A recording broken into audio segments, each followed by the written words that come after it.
Before we get into looking at the structure of databases, we need to differentiate between kinds of database management systems. You'll notice the rather formidable looking acronym in the corner here, RDBMSs. That stands for Relational Database Management Systems, which poses the question, what is a relational DBMS?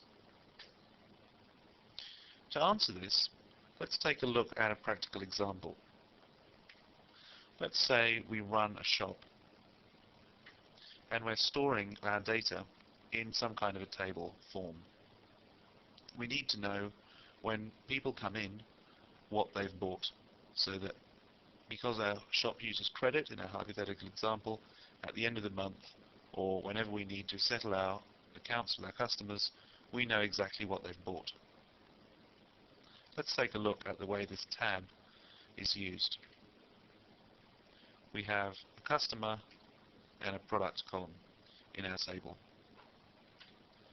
John Bull comes in and buys some beef. Felicity Pingle buys some tofu. And Charles Windsor pops in to buy some venison. Now, our system at the moment is similar to a flat file database system. Essentially, there is nothing in this system that couldn't be done by a card index. Each of the columns stores all the data, so that when John Bull comes in to buy some bread, we have to write his name down again. Now, there's an obvious disadvantage to this when we're applying this to a computer, that we're wasting space on the hard disk by entering the name John Bull twice. This may not look very serious when we have a list of 4 or 5 customers, but when we're dealing with a lot more high-end applications, then the implications become more severe.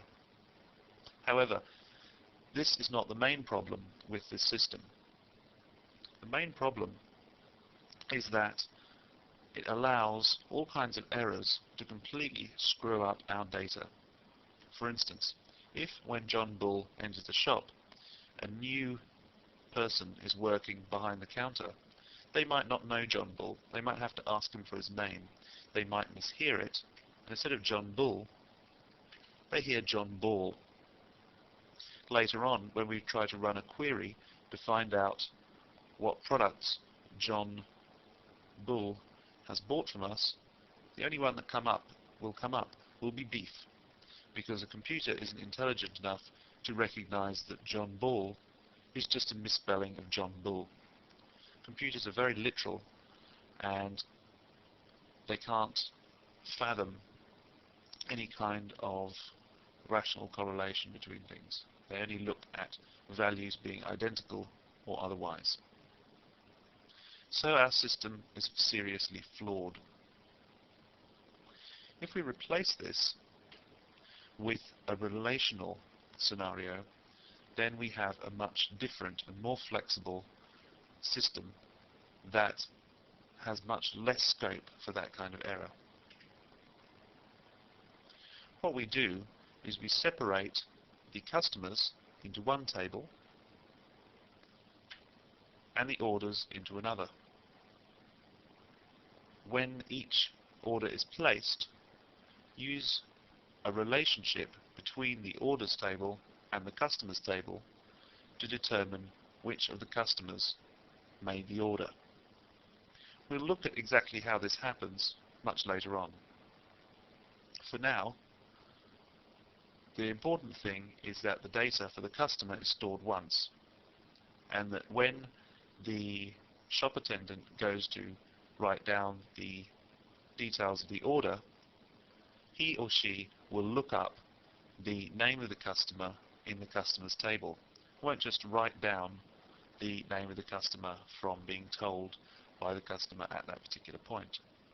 So John Bull bought the beef, Felicity Pingle bought the tofu, Charles Windsor bought the venison, and then because the shop attendant is not writing down the name but simply referring to the entry already in the customers table, there's no chance of an error.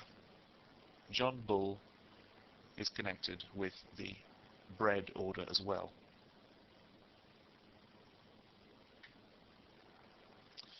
So we can see that this is a much more effective system than the flat file system we examined before.